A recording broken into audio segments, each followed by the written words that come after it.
রাজনীতিতে একটা strong position না নিয়ে আসতে পারলে বাংলাদেশে এই মুহূর্তে কিন্তু স্থিতিশীল হবে না।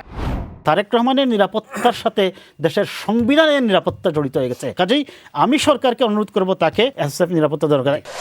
বাংলাদেশে তারেক রহমান ফেরত যাচ্ছেন 25শে ডিসেম্বর। আসলে বাংলাদেশে ওসমান হাদির মৃত্যুর ঘটনাকে কেন্দ্র করে বাংলাদেশের পরিস্থিতি এখন তেমন একটা ভালো নয়। নির্বাচন বানচালের গন্ধ পাচ্ছেন কেউ কেউ, সেই সাথে তারেক রহমানের নিরাপত্তা নিয়ে উদ্বিগ্ন সবাই। আপনার কি মনে হয় যে তারেক রহমান আসলে বাংলাদেশে যে ব্যাক করবেন তিনি আসলে কতটা নিরাপদ? দেখুন, তারেক রহমান সাহেব, আমি এর আগেও কথা বলেছি এটা নিয়ে। জনাব তারেক রহমান সাহেব দেশে যাচ্ছেন, আমি মনে করি দেশের সর্বোচ্চ যে নিরাপত্তা ব্যবস্থা তাকে বিশেষ গুরুত্বপূর্ণ ব্যক্তি ডিক্লেয়ার করে সংবিধানে আছে।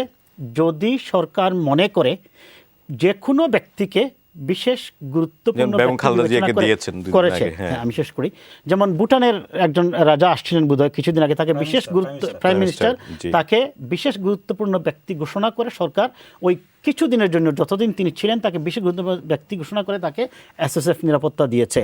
আমি মনে করি জনাব তারেক রহমানের সাথে এখন এদেশের গণতান্ত্রিক ভবিষ্যৎ জড়িত, আমি দ্যাটস ভেরি ক্লিয়ার। এবং রাজনীতিতে একটা স্ট্রং পজিশন নিয়ে আসতে পারলে বাংলাদেশে এই মুহূর্তে কিন্তু স্থিতিশীল হবে না। এই অত্যাচার, এই যে ভাঙচুর, জ্বালাওপোড়া, এগুলো চলবেই। আর সেই কারণে তারেক রহমানের নিরাপত্তার সাথে দেশের গণতন্ত্রের নিরাপত্তা জড়িত হয়ে গেছে।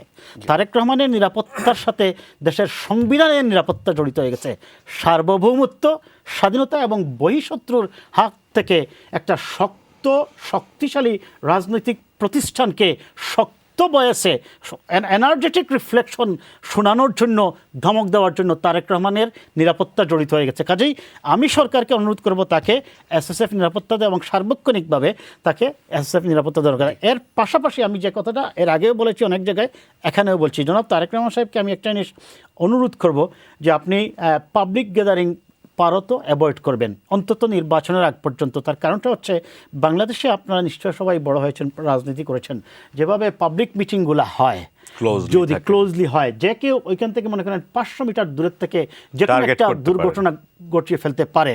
নাও দ্য কোয়েশ্চন রিমেইন, তাহলে তো ওই জায়গায় গোয়েন্দা সংস্থা দিয়ে, মেটাল ডিটেক্টর দিয়ে কোনো অস্ত্র বহন করছে কিনা, ছুরি বহন করতে এটা করবে। কিন্তু তারপরেও বাংলাদেশের যে প্রেক্ষাপট, আমরা যদি এটা বিবেচনায় নিই, আমার অপিনিয়ন হচ্ছে জনাব তারেক রহমান সাহেব পাবলিক মিটিংগুলোতে যদি উপস্থিত হন, কমপ্লিটলি যেন আপনার বুলেট প্রুফ দিয়ে তাকে যেন নিরাপত্তাটা থাকে, যাতে সুরক্ষা থাকে।